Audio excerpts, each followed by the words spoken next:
Good morning friends, welcome back to my channel. আশা করি তোমরা সবাই ভালো আছো। সোমাস ওয়ার্ল্ডে তোমাদের সবাইকে অনেক স্বাগত আর অনেক ভালোবাসা। সকালে আজকে ভিডিওটা শুরু করলাম একেবারে ঘুম থেকে উঠে। প্রতিদিন তোমাদের সাথে ভিডিও শেয়ার করি রান্না বা টিফিন এরকম থেকে, কিন্তু আজকে ভাবলাম সকালবেলায় তো অনেক কাজ থাকে, সেইগুলো সেরে তারপর ভিডিওটা স্টার্ট করি।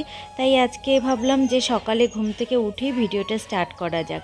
সকালের কাজ তো তোমাদের দেখানোই হয় না। কালকে রাতের কিছু বাসন ছিল, দুই একটা রাতে যে খাবার খেয়েছিলাম সেই খাবারেরই বাসন রয়েছে। তা এখন একটু বাটিতে ভিম বার লিকুইডটা নিয়ে নিলাম, তারপর বাসন কটা মেজে নেব ভালো করে।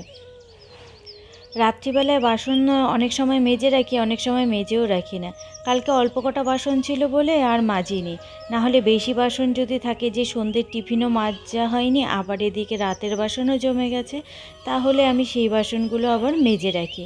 কিন্তু কালকে দুই একটা বাসন ছিল বলে তার জন্য আর মাজিনি। ভাবলাম সকালবেলায় তো রান্নাঘর পরিষ্কার করতেই হয়, তখনই বাসন কটা মেজে নেব।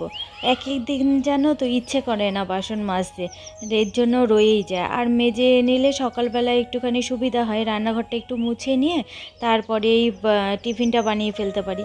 কিন্তু এক এক দিন ইচ্ছাও করে না বলে রয়ে যায়। দেখো বাসনগুলো মাজা হয়ে গেছে। আমার জানো তো বাসন মেজে রাখার যেই ঝুড়িগুলো হয় সেইগুলো নেই, তাই আমি একটা সাদা কাপড়ের মধ্যে এই বাসনগুলো সব মেজে উবুড় করে রাখি।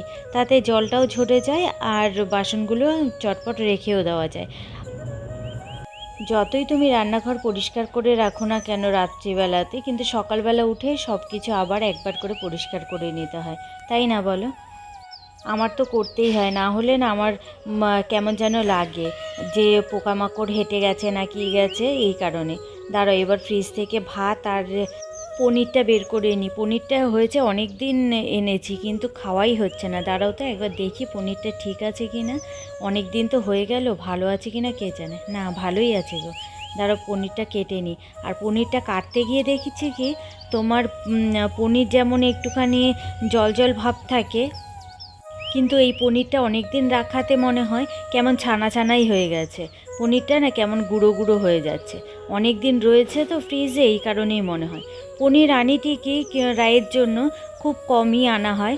আর এই আনার পর না রান্নাও আমার যেন করতে ইচ্ছা করে না। পনির একদম রান্না করতে আমার ভালো লাগে না। রাই তো খুব ভালো খায়, এর জন্য ওর জন্য করতেই হয়। কিন্তু আমার একটু ভালো লাগে না বলে আমার রান্না করতেও ভালো লাগে না। কারণ এই পনির রান্না করলে না আমাকে অন্য কিছু রান্না করতেই হবে, কারণ পনির দিয়ে আমি খেতেই পারবো না। এ দেখো পনির রান্না করার জন্য ক্যাপসিকাম, গাজর আর আলু কেটে নিচ্ছি।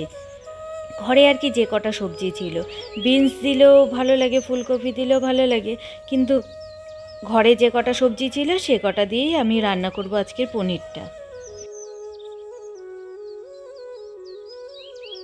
বাজারও প্রায় শেষের দিকে, এবারে যেতে হবে তোমার বাজারে কদিনের মধ্যেই। আর বাজারে যদি যাই না, সেদিনকে এসে রান্না করতে আমার খুব কষ্ট হয়ে যায়। বাজার করে এনে আবার এসে তোমার রান্না বান্না করা, তো সেদিন মনে হয় কি যে রান্নাটা যদি না থাকতো ভালো হতো। এদিকে দেখো সবজিগুলো আমার সব কাটা হয়ে গেছে। পনিরের জন্য মশলা করে নিচ্ছি। পনিরটা করব তোমার একটু কাজু বাদাম দিয়েছি, আর একটু পোস্ত, আর একটু চাল মগজ, আর আদা পেঁয়াজ রসুন, ব্যাস এই দিয়েছি মশলাতে। আর লঙ্কা দিয়েছি একদম সামান্য। এখানে গাজরটা আর আলুটা দিয়ে দিচ্ছি, পরে ক্যাপসিকাম আর টমেটোটা দেবো। গাজরটা আলুটা একটু হালকা করে ভেজে নিচ্ছি। একা হাতে সংসারকে সামলানো ভীষণ কষ্টের ব্যাপার। যদিও বা মেয়েরা সব কিছুই করতে পারে, আমিও একটা সময়ে কিছুই পারতাম না, এখন সব কিছুই করতে শিখেছি। সময় পরিস্থিতি সব কিছু শিখিয়ে দিয়েছে আমাকে, কিন্তু কষ্ট তো অবশ্যই হয়, তাই না? রাই যখন আরও ছোট ছিল তখন তো আরও অসুবিধা হতো। এখন যাই হোক, রাই অনেকটাই বড় হয়ে গেছে, অনেকটাই বুঝতে শিখেছে, অনেকটা আমাকে হেল্প করতেও শিখেছে। সেই কষ্টটা এখন অনেকটাই কম হয়েছে। কিন্তু জানো তো, বিয়ের পরে যদি স্বামী ভালো না হয়, তার মতো কষ্ট এই পৃথিবীতে মনে হয় কারোই হয় না। আর যার স্বামী ভালো না হয় না, তার আশেপাশে আর কেউই কি থাকে না। তখন জানো তো সবাই অবহেলার চোখেই দেখে। যাই হোক, অল্প বয়সে বিয়ে দিয়েছে মা বাবা, তার ভোগান্তি তো ভুগতেই হবে না। যাই হোক, ওইসব কথা বাদ দাও। পুরনো দিনের কথা যত মনে করব তত বেশি কষ্ট বাড়ে। একটু পটল কেটে নিলাম, জানো তো পটল আজকে সর্ষে বাটা দিয়ে করছি। এমনি সময় তো বাদাম দিয়ে করে থাকি দেখোই, কারণ রাই না সর্ষে বাটার জিনিস একদম পছন্দ করে না। তার জন্য আজকে ভাবলাম ওর তো পনির রয়েছে, তার জন্য আমি পটলটা সর্ষে বাটা দিয়ে করলাম। পটলটা বসিয়ে এইদিকে আমি সব কিছু গুছিয়ে নিচ্ছি। সব রান্না করতে গিয়ে তো এলোমেলো হয়ে থাকেই, কিন্তু তারপরে সব কিছু এক এক করে গুছিয়ে নিচ্ছি। এদিকে দেখো ভাতটাও উপর দিয়ে দিয়েছি। আজকে আবার রাই যাবে একটু দরকারে বেরোবে, তাই এর জন্যই রান্নাবান্নাটা একটু ঝটপট করে নিলাম। আর এদিকে তোমার পনিরটা সবার আগেই করে নিলাম, কারণ ও খেয়ে বেরোবে ভাত। সকালের টিফিন তো আজকে কিছু করিনি, আর সকালে একেবারেই ভাত করে নিলাম আর তরকারিটাও করে নিলাম। যেহেতু ও ভাত খেয়ে বেরোবে, এর জন্য টিফিনের ঝামেলাটা আর কিছু করিনি। ভাতটার মাঠটা ঝরে গেছে, এবার ভাতটা ভালোভাবে গুছিয়ে রেখে দিই।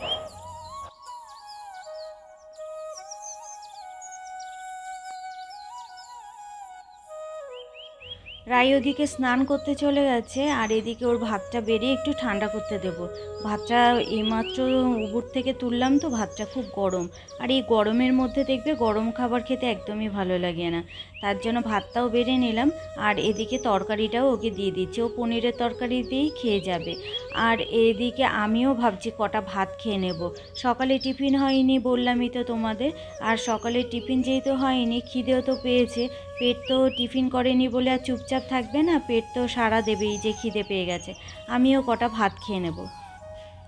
ভাতটা তো আমাদের খাওয়া কমপ্লিট হয়ে গেছে। এরপরে রাই রেডি হয়ে যাচ্ছে এদিকে, আর আমি এদিকে বিছানাপাটি একটু গোছাতে আসলাম। সকালে বাসি বিছানা গোছানো কমপ্লিট, সেটা রাই ঘুম থেকে উঠে করে ফেলে, কিন্তু আমি এবার বিছানাটা একটু ঝেড়ে ঘর দরজা একটু পরিষ্কার করে নেব। আর রাই বেরোবে বলে এখানে একটুখানি সাজুগুজু করে নিচ্ছে।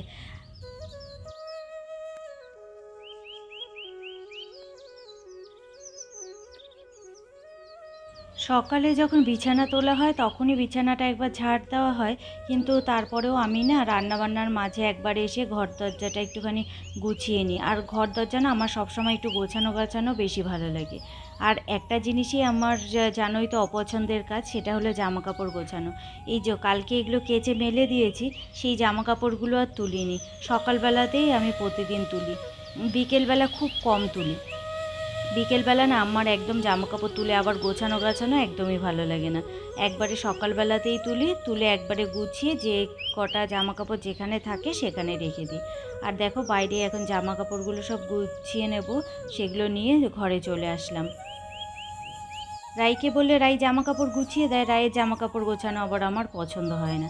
এই কারণে আমার খারাপ লাগলেও আমিই করে নিই। আর ওকে গোছাতে দেবো তো ও এক একটা এক এক জায়গায় এমনভাবে রেখে দেবে, যার জায়গায় তারটা রাখবে না। আর এক এক জায়গায় এক একটা রেখে দেবে, পরে দরকারের সময় খুঁজে পাবো না। আর নির্দিষ্ট জায়গায় রাখলে কিন্তু সেটা খুঁজে পাওয়া যায় সহজেই। আর এদিকে দেখো রাই দুটো কানের পরেছে, পরে আমাকে জিজ্ঞাসা করছে কোনটাতে বেশি ভালো লাগছে, সেটাই ও আর কি পরে যাবে। আর ও যেই জামাটা পরেছে না, এটা একটা কুর্তি ছিল জানো, শর্ট কুর্তি। এটা কুর্তিটার নিচে না একটু কেমন একটা দাগ লেগেছিল, কিছুতেই উঠছিল না, কিসের দাগ কে জানে। তা কুর্তির নিচটা একটু কেটে দিয়ে তারপর সেলাই করে দিয়েছি। বেশ সুন্দর জিন্সের ওপর টপ হিসেবে পরে যাচ্ছে ও আজকে। আর এদিকে দেখো জামা কাপড়গুলো সব গোছানো হয়ে গেছে। এবার জামা কাপড়গুলো জাগা মতো সব এক এক করে রেখে দেবো।